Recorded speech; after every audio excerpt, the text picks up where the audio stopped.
হ্যাঁ, নমস্কার, নমস্কার, নমস্কার। হ্যাঁ, হ্যাঁ, প্রণাম করতে পারবো না বাবা, এমনিতেই কোমরে ব্যথা হয়ে গেছে। উফ! এই আইবুড়ো ভাত থেকে শুরু হয়েছে এসব ঝামেলা যে কবে শেষ হবে। উফ! হ্যাঁ, হ্যাঁ, হ্যাঁ, হ্যাঁ, আসুন, আসুন, আসুন। হ্যাঁ, হ্যাঁ, কি বলছে শাশুড়ি, এটা কে হয়? কে? মাসি শাশুড়ির মাইমার মেয়ে? কি? হ্যাঁ, হ্যাঁ, নমস্কার, নমস্কার। হ্যাঁ, হ্যাঁ। গয়নাগুলো ওরকম ভ্রুকুটি নাচিয়ে দেখার কিছু নেই। আমার বাবা একদম ১০ তোলা সোনা দিয়েছে, বললে হবে না। হুম, বেশি যত্তসব। আমার বরটা কোথায় দেখতে পাচ্ছি না তো। নিশ্চয়ই কোথাও গিয়ে জলপান করাতে লেগে আছে। জলযোগের ব্যবস্থা তো ভালোই চলছে শ্বশুরবাড়িতে। আমাকে একটু দিল না, ভাল লাগে না। বলি, আমার ননদটা এরকম সেজেছে কেন? ওর রিসেপশন না আমার রিসেপশন, কেউ বলবে?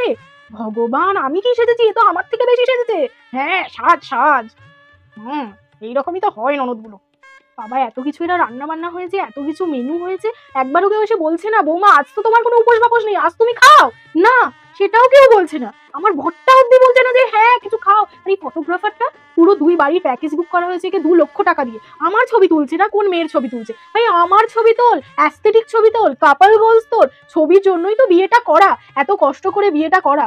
আমার আর ভালো লাগছে না, কোমরে আমার খুব ব্যথা করছে। এই স্টেজটা এত পয়সা দিয়ে সাজানো হয়েছে আমার আমার ভালো ভালো ভিডিও উঠবে বলে, আমার বরের ভালো ভালো ছবি উঠবে বলে। আর এরা আমাকে বলছে একটু সরে যাও তো, ছবি তুলবো চেয়ারে বসে।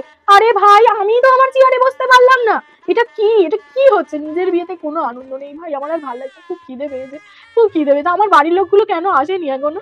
এরা কখন আসবে? কি 10টায় আসবে, খেয়ে দিয়ে চলে যাবে? মেয়েকে দেখার এদের কোনো উত্তেজনা নেই নাকি? বলেছিলাম এক গাদা কনে যাত্রীর জন্য দাঁড়াতে হবে না, তোমরা আগে চলে আসবে না। ভাল লাগে না। যে বোনটাকে সঙ্গে করে নিয়ে এসেছি সে তো এখানে এসে আমার দেওরগুলোর সঙ্গে গাল গল্প করতে ব্যস্ত। ভাল লাগে না বাবা, বিরক্তিকর।